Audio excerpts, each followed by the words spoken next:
Hi there, and welcome to another episode of SidekickTV. Today I'm joined by Pauley from Lateral Partners. Now these guys are experts at property development finance. So if you're in the market of property development, perhaps you're holding on to some stock, these guys are great to connect to, and they're also developers themselves, so they can be really helpful. Now today we're talking about mostly residual stock finance. So this is a type of finance where if you've got close to finishing your development, it can extend those terms. So Ben's got a wealth of knowledge that he shares in this video. I hope you enjoy it, and if you do enjoy it, please do like and subscribe. Thank you.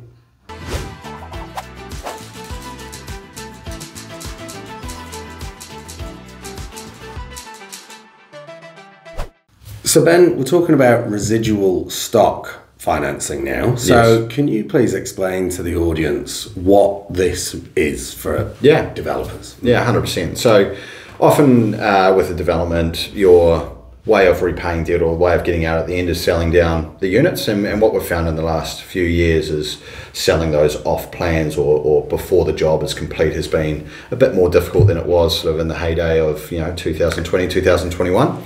And so by proxy of that, people are getting to the end of a project and they've maybe only sold down some of the units or haven't sold any. And they're getting to the end of that development finance loan and they need some finance to sort of carry them through the next 6 to 12 months as they manage down the sale process of that residual stock, the residual units in a development. And so what that might look like is you've built 20 units, you've sold 10, you've got some small amount of debt left on those remaining 10 units, and you don't want to fire sell those in a month when your development loan's up. You want a bit of time to get the best market value out of them. So you go and get some what's called residual stock finance, which is basically a loan over a 6 to 12 month period to allow you to progressively sell those down over time, and maybe even take some of that profit that you've generated in that development out so you can reapply that into a new project or elsewhere. Great. So like you say, you're doing more of this now because the market's changed a bit. You're not just, these developers aren't just selling off plan all the time. So what's the benefit of it, or where are you seeing the trigger point for people going for this? Yeah, so I think it's important to say that stock is moving. We have definitely seen a pickup in people's ability to sell units near completion. But price is still a touchy subject. And the real two benefits here is one of them is allowing yourself some time to sell that stock down. So you might get a development loan, that might be a 12-month loan. The construction and sort of delivery period might be sort of 10 months within there, and you've got 2 months to sell that stock down. You don't want to be rushing it all out the door in the last 3 to 4 weeks and accepting 50, 60, 100K less per unit because you need to move this stuff on to pay down this loan. So having a residual stock facility in place is about giving yourself a managed sell down period so that you can achieve the best price. The other key thing that people look for out of there is maybe you've got to the end, you want that time to sell down the units, but you also need some capital now, and the profit is locked up in those final 2 or 3, 5 or 6 units, and so you want to take some of that profit out so you can put that into another project. Again, residual stock will help you do that. And where it's different to your development lending is because you have completed assets, it's a lower risk profile, and so you can actually price that better than you would a development loan, and so it's a cheaper form of debt as well. So you almost take that on with perhaps another funder than rolling over with your existing funder because it's a cheaper form of debt. They're sort of more akin to doing residual stock finance than development lending. So what you're saying is, in some scenarios, the debt needs to be paid back straight away anyway. So it might not be your There'll be a loan expiry coming up, and it's about paying that debt back and then giving yourself time to just sell units down. Some people as well, if we look at the current market and the chat at the moment, there was an OCR announcement today. I've personally been in meetings all day, so I don't even know what's happened. Maybe you do? I don't. I'm the same. Cool.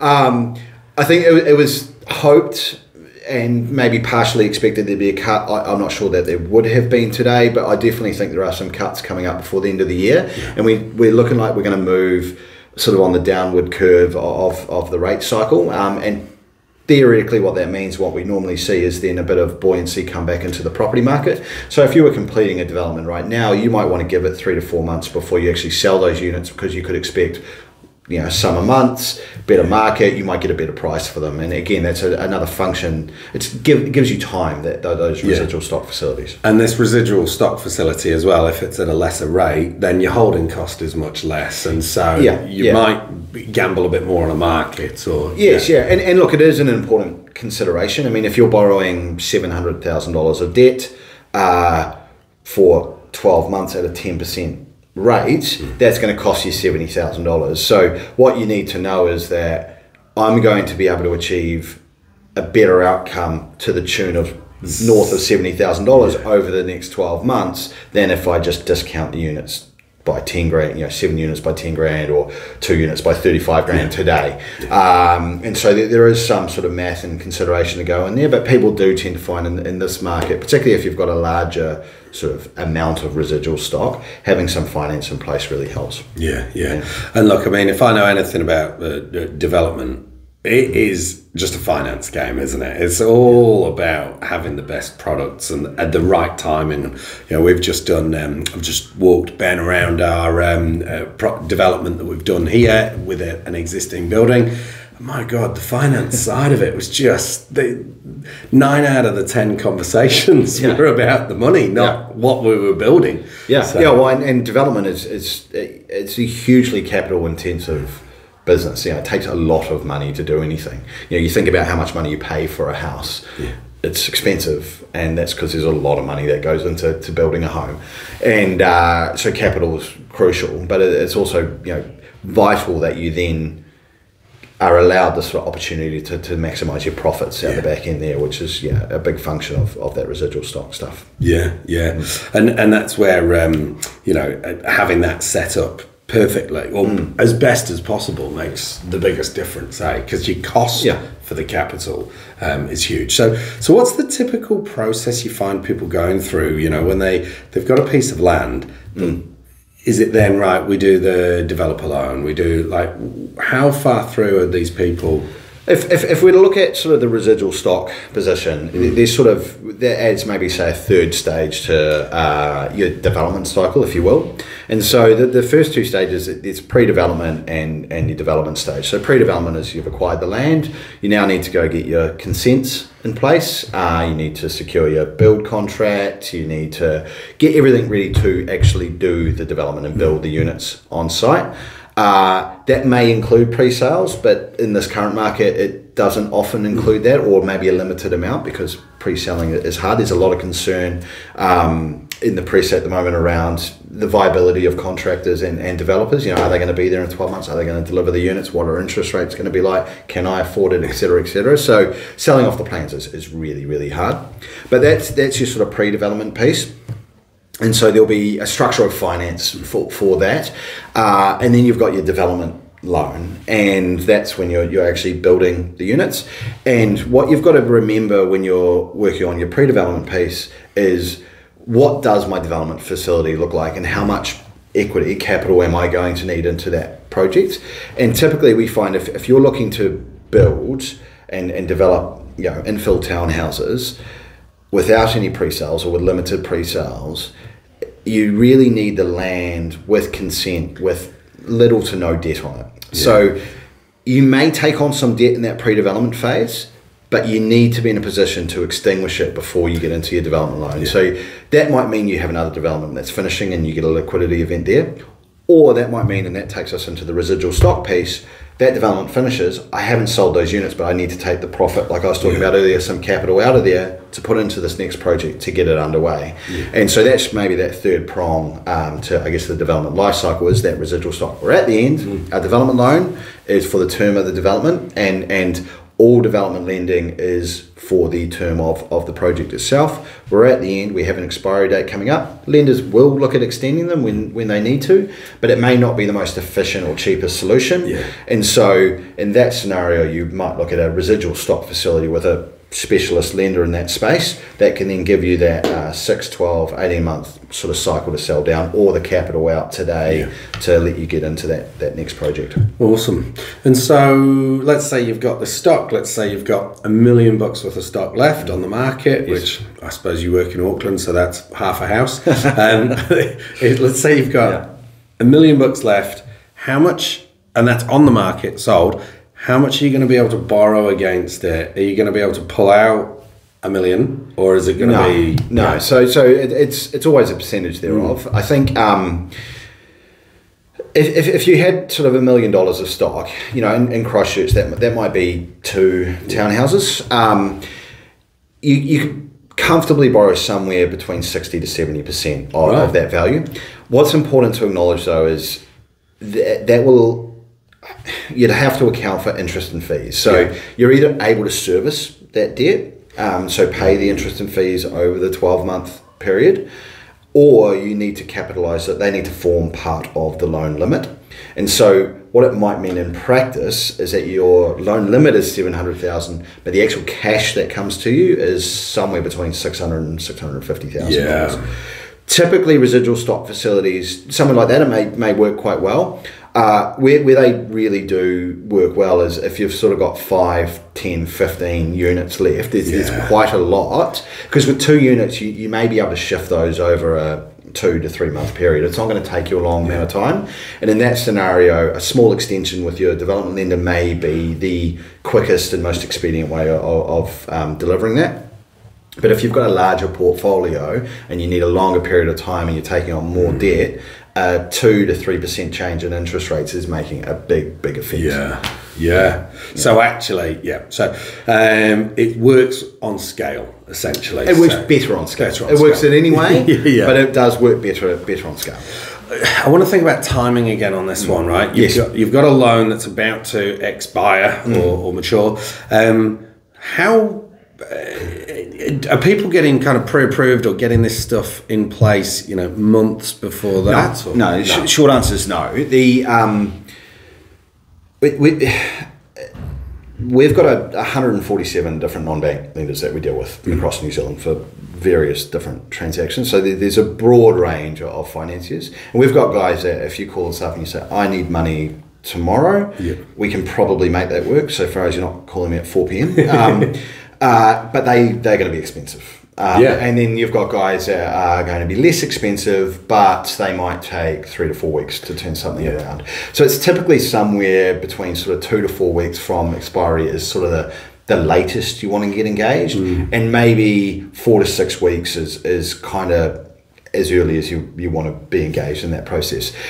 To take on your residual stock loan, the development will need to be finished. You'll need to have your code of compliance. You'll need to have your titles. So you do need to kind of get through a bit. You can start to look at that sort of maybe 1 to 2 months out. But a lot of the lenders in that space, because the banks don't really play a lot in that space, they generate returns by turning their capital frequently and operating at a high sort of percentage of use of their book. So if they've got $100 million to lend, they don't want to have $50 million out the door and $30 million committed in 6 months' time. They want that money working for them. So they don't like taking on long-term, commitments that are very far in the future. So typically it is it'd be no more than sort of 1 to 2 months from the end of that development loan. But there's nothing to say that you can't engage with a broker and start to get the things in place, like maybe evaluation if you need evaluation or something like that. So it's an easy application process. But in terms of that formal approval, it's sort of typically somewhere between sort of 4 to 6 weeks from the expiry of the loan. Yeah, perfect. Excellent. And that, by the sounds of it, just gives those developers breathing space, slightly cheaper money, and the opportunity to sell at a decent rate. Yeah, 100%. And perhaps take some of that profit out early if you need to put that to use. That's what it's to another project. Exactly right. And if you think about building building on what I was saying around the lenders, and their sort of desire to turn capital to generate return, it's much the same in the development space.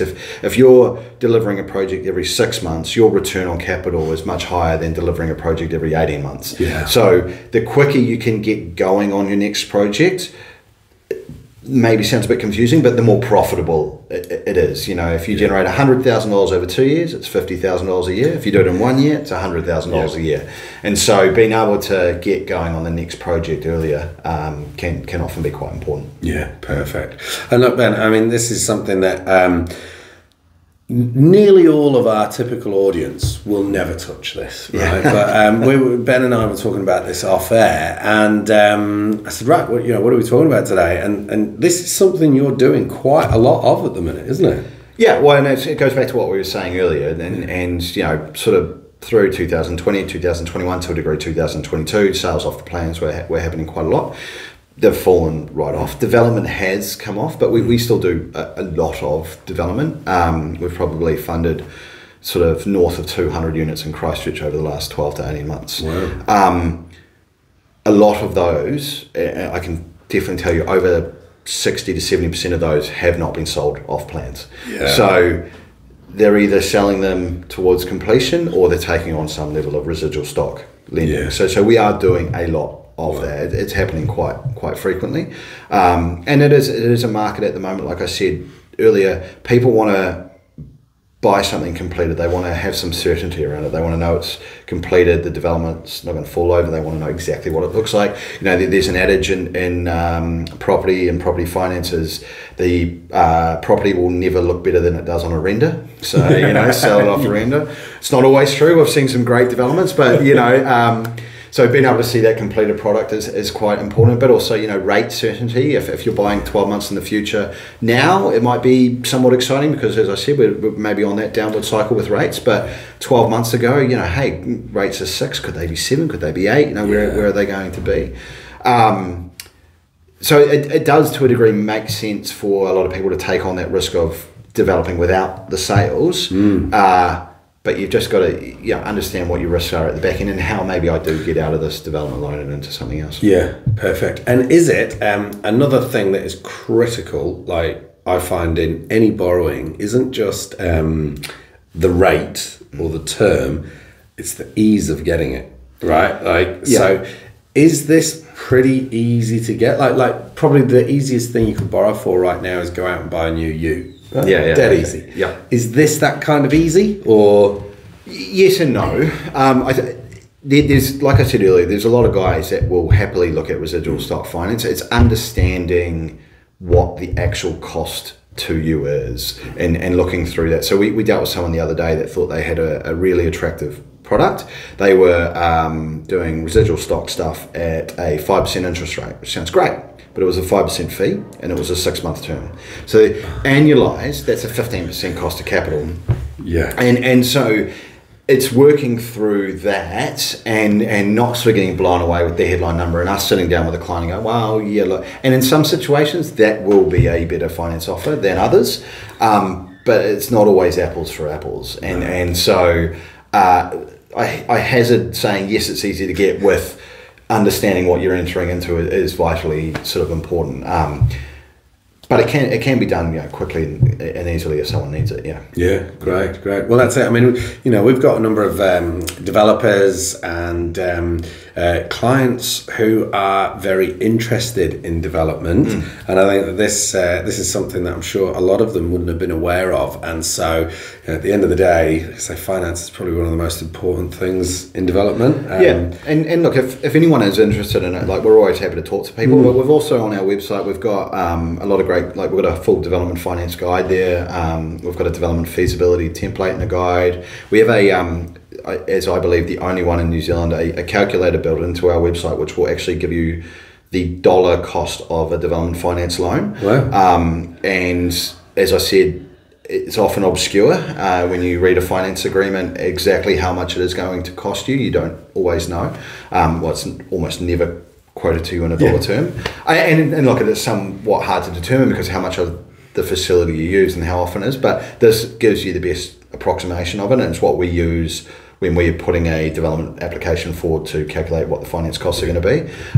So that's on our website. There's a whole lot of stuff there that anyone who's new to development or sort of just finding their feet, there's a lot of stuff they can sort of engage with on the website and get some information. It's all free and awesome, great for people to get into. And this is it. I mean, you walk the talk as well, don't you? Like, you do developments yourself. So yeah, just finished one. I used to have hair.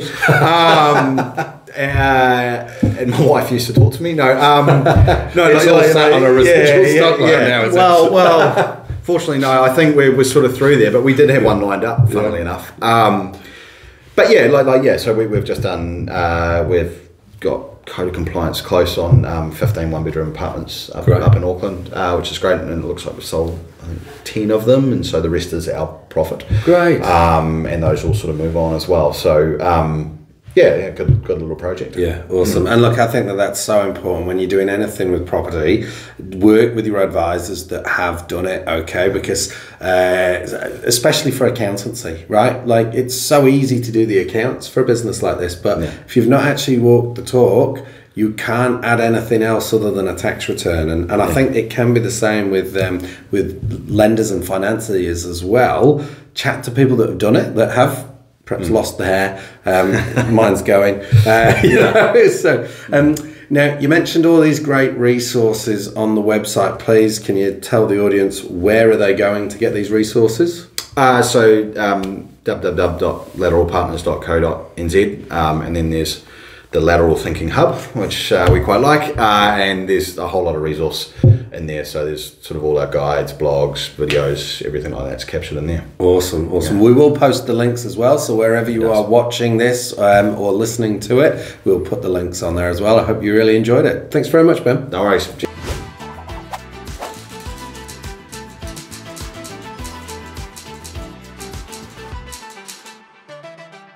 Welcome to Sidekick TV. I'm your host, Rick Thorpe. Sidekick TV is the place for Kiwi business owners and entrepreneurs to learn all about finance, accounting, and how to run and operate a business in New Zealand. We're going to interview experts from the finance realm and fellow Kiwi business owners. Stay tuned.